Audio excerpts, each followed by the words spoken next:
Hi everyone, welcome to the next module. For this module, let me look at this real quick. Hi everyone, welcome to the next module.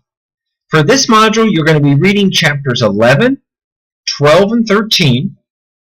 11 is going to be looking at GDP. 12 is going to be looking at unemployment and inflation.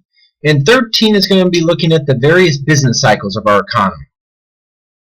For this week, we're going to be focused on completing these assignments. So you have the media assignment, which will be media assignment module 5. You have the exam module 5. You have all the chapter quizzes as well. So that'll be quizzes 11, 12, and 13. I do have some videos for you to review. I think you'll find these very helpful for some of your studying. And if you have any questions on them, please let me know, but I look forward to your effort. For this week, we're going to be looking at GDP and the influence GDP has on the economy. You'll notice that GDP is looking at the way we can measure our economy, and it's the circular flow of production. So GDP is reflecting changes in supply and demand. And we're looking at how our factors of production are being constituted in terms of how are they being supplied in the market. GDP is the total market value of all final goods and services produced in an economy within a year. When we look at GDP, you notice we're trying to measure what GDP is evaluating. That's important to know. GDP is evaluating many different components of our economy.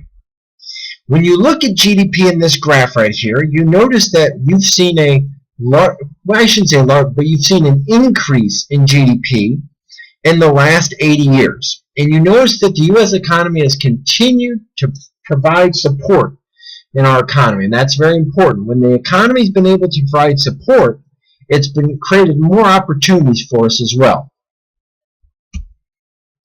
The components of GDP are the following. Components of GDP are C, I, G, net exports. C is consumption. I is business investment, and it's not investing in the stock market, so make sure to note that. G is government spending, and net exports is looking at the international sector. You'll notice in our economy that the international sector is the one that creates a lot of challenges for us, because we're always having a trade deficit. And this trade deficit is very difficult for us to evaluate. There's different components in how we evaluate each of these components. When we look at consumer expenditures, we're looking at the newly produced goods and services by households. When we look at investment, we're looking at investing from business point of view in changes in inventory level. Now, when we look at investment, we could be spending money on plants and equipment. We could look at different changes in inventory. And we could also be looking at the housing market, because when houses are built, that's classified as investment as well. Now, when we look at government spending, or the government component, you're looking at the spending levels and purchase of newly produced goods and services that the local, state, and federal level will be included.